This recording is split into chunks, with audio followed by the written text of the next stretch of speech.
bagaikan tanah kering yang merindukan air.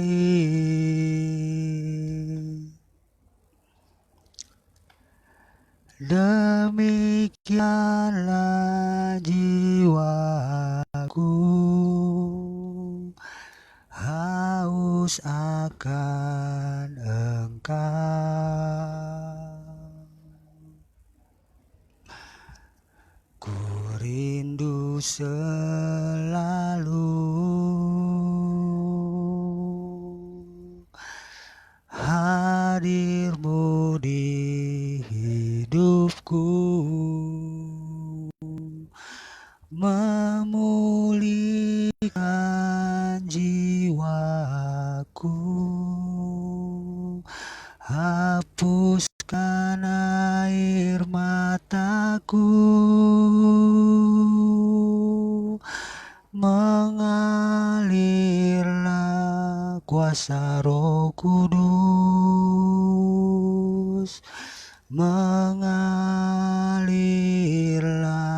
di tempat ini, mengalirlah,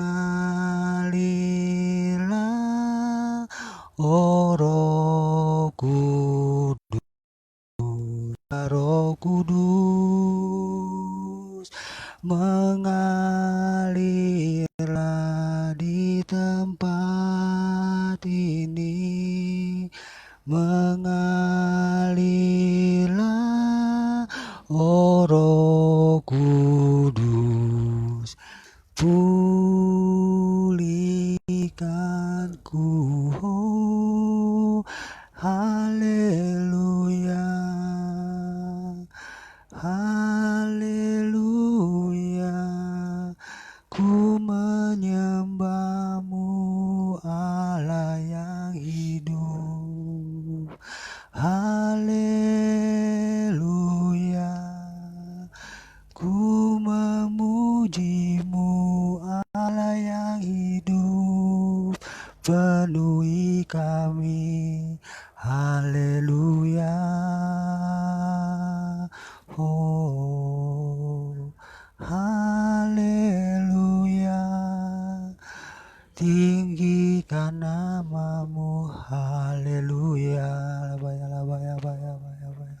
haleluya. Tuhan, saat ini saya hendak mencoba untuk pertama kalinya membagikan renungan, sedikit renungan yang bisa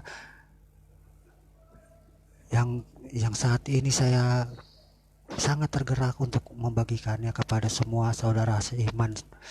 Tuhan, sembunyikan saya di kaki salib-Mu, dan biarlah nama-Mu yang dipermuliakan, dan jangan biarkan kami mencuri-Mu Tuhan, karena apapun yang kami lakukan, semua kami lakukan di dalam nama-Mu.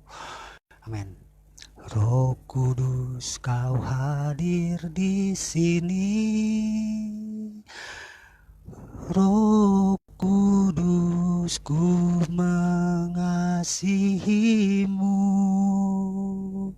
Kau lembut, Kau manis, Kaulah penghiburku, penolongku, diutus Bapakku. Ku buka hati untuk Roh-Mu Tuhan, ku buka hati menyembah-Mu Yesus. Jamahlah kami, penuhi kami oleh kuasa dalam Maha Tinggi. Shalom, saudara seiman. Saat ini saya mau sedikit membagikan renungan kesaksian saya ya. Yang ingin saya bagikan terambil dari Bilangan 22 ayat 21 sampai 36. Di sana menceritakan tentang Nabi Bileam, bagaimana perjalanan dia menaiki seekor keledai, di mana keledai itu menjatuhkan dia 3 kali berturut-turut. Dari apa semua yang telah Bileam alami, jika kita menjadi Bileam, mungkin kita pun akan marah sama seperti Bileam ya. Kita naik keledai yang sudah kita pelihara dan kita dijatuhkan sebanyak 3 kali. Mungkin saat itu adalah peristiwa yang sangat menjengkelkan dan sangat tidak kita inginkan ya, Nabi Bileam yang dialami Nabi Bileam. Sama sepertinya dalam kehidupan kita ya saudara. Mungkin saya bisa mengatakan peristiwa buruk dan peristiwa yang menurut kita sangat menyakitkan kita, belum tentu itu sebenarnya menyakitkan buat kita. Peristiwa buruk yang terjadi dalam hidup kita ini belum tentu tidak baik buat kita. Seperti yang dialami Nabi Bileam bersama seekor keledainya. Dan saya samakan dan saya ambil contoh itu dalam kehidupan saya. Mungkin saat saya pertama kali ketangkap polisi, hidup saya merasa hidup saya sudah selesai, sudah rusak, sudah tidak ada harapan, sudah putus asa. Apalagi pada saat polisi memutus saya dengan hukuman 20 tahun. Bagi saya itu mungkin berat sekali. Dan saat saya diputus 20 tahun itu, saat itu saya sudah tidak pernah berpikir akan hidup lagi ya. Saya berpikir hidup saya sudah selesai saat itu. Sudah tidak akan ada masa depan lagi. Dan mustahil saya bisa bebas dari penjara hidup-hidup.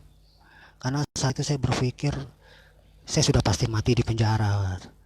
Karena saya bayangkan 20 tahun di dalam penjara itu, bagaimana cara saya melewatinya. Saya sudah yakin kalau saya tidak mungkin bisa bebas hidup dari tempat itu. Maka saya menjalani hidup saya dengan rasa putus asa dan patah semangat ya. Yang merasa tidak mungkin dan tidak ada harapan lagi hidup saya. Tidak ada harapan dalam hidup saya lah dalam menjalani hukuman itu. Dan bagi saya peristiwa saya tertangkap itu adalah peristiwa yang buruk,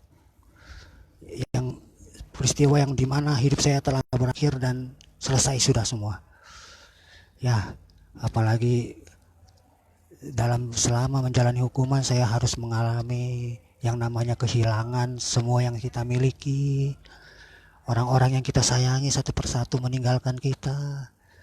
Semuanya kita harus alami sehingga kita hanya sendirian tanpa siapa-siapa ya. Dan bagi saya itu peristiwa buruk, peristiwa menyakitkan dan pahit lah. Tapi di dalam nama Yesus saya bersyukur seperti yang dialami oleh Nabi Bileam ya. Belum tentu peristiwa buruk itu buruk buat kita, dan belum tentu peristiwa yang terjadi dalam hidup kita yang kita anggap pahit dan menyakitkan itu tidak baik buat kita. Sebab saya bersyukur, justru sekarang saya bisa bersyukur karena semua yang telah terjadi dalam hidup saya, dari tangkapan saya, dari peristiwa saya ketangkap, dari semua orang yang meninggalkan saya, bahkan dari semua sesuatu yang telah hilang dalam hidup saya mensyukurinya dan saya menganggap semua itu adalah anugerah. Bagi saya hukuman 20 tahun adalah anugerah dari Tuhan Yesus buat saya. Semua yang terjadi dalam hidup adalah anugerah. Alasannya karena semua peristiwa itu telah membawa saya kepada Tuhan. Tanpa peristiwa itu saya tidak bisa mengenal Tuhan mungkin. Oleh karena semua peristiwa yang saya alami, saya jadi bisa mengenal Tuhan. Meskipun dalam saat ini keadaan saya ya tidak pernah dibesuk oleh siapapun selama 11 tahun. Tapi saya sangat bersyukur karena semua itu telah membawa saya menjadi menerima kasih Tuhan. Saya jadi merasakan kasih Tuhan, jadi bisa mengenal Tuhan. Oleh karena semua peristiwa buruk yang terjadi dalam hidup saya. Jadi apapun yang terjadi dalam hidup kita meskipun buruk, belum tentu buruk, dan peristiwa yang kita anggap menyakitkan dan tidak baik, belum tentu itu tidak baik. Sebenarnya Tuhan bekerja dalam segala sesuatu mendatangkan kebaikan. Sehingga saya saat ini boleh mengenal Tuhan dan boleh menerima Tuhan dan menerima kasih sayangnya, dan saat ini saya bersyukur. Dan apa yang tidak pernah kita pikirkan dan tidak pernah kita duga dan tidak pernah kita bayangkan sebelumnya, itu yang saya terima dari Tuhan. Karena sampai saat ini saya bisa hidup dan bisa bertahan hidup sampai saat ini, semua itu hanya karena anugerah. Belum pernah terpikirkan bahwa saya bisa hidup sampai saat ini. apalagi saya bisa sampai meninggalkan kehidupan lama saya. Semua itu karena anugerah, bukan karena saya baik, bukan karena saya mampu, tapi semua murni 100% karena anugerah. Jadi saudara, apapun peristiwa, bisa apapun peristiwa dalam hidup kita, meskipun terlihat buruk dan tidak baik, percayalah Tuhan tidak pernah meninggalkan kita, dan semua peristiwa yang buruk yang terjadi dalam hidup kita itu belum tentu buruk buat kita sebenarnya, dan peristiwa yang tidak baik belum tentu tidak baik. Semua itu mendatangkan kebaikan, seperti yang saya alami sendiri, seperti yang dialami oleh Nabi Bileam, dijatuhkan 3 kali oleh keledai dia. Ternyata apa yang terjadi sebenarnya, keledainya itu sebenarnya ingin menyelamatkan dia. Jika keledai itu tidak menjatuhkan dia, mungkin dia sekarang mungkin saat itu dia sudah diambil nyawanya oleh malaikat maut. Jadi percaya dan tetap bertahan bahwa Tuhan Yesus sangat baik dan dia tidak pernah meninggalkan kita. Di dalam nama Yesus saya berdoa. Terima kasih Tuhan, semoga renungan ini dapat memberkati, karena saat ini saya mau belajar untuk membagikan khotbah yang berjenis kesaksian ya, supaya nanti di luar nanti supaya saya bisa menjadi hamba Tuhan yang melayani Tuhan. Dari sini saya mulai latihan. Terima kasih, Tuhan berkati. Amin. Firman-Mu berkata kau besertaku, maka kuat roh dan jiwaku. Tangan-Mu Tuhan selalu ku nantikan, di setiap langkahku percaya, dengan sayap-Mu ku akan terbang tinggi di tengah badai hidup. Ku tak menyerah, Kau kekuatan dan perlindungan bagiku. Pertolongan-Mu di tempat maha tinggi, ku mengangkat tanganku, aku berserah, Kau ku nantikan, Kau yang ku sembah, Yesusku, Rajaku. Terima kasih, mohon doa supaya saya bisa cepat pulang dan menjadi hamba Tuhan ya. Terima kasih.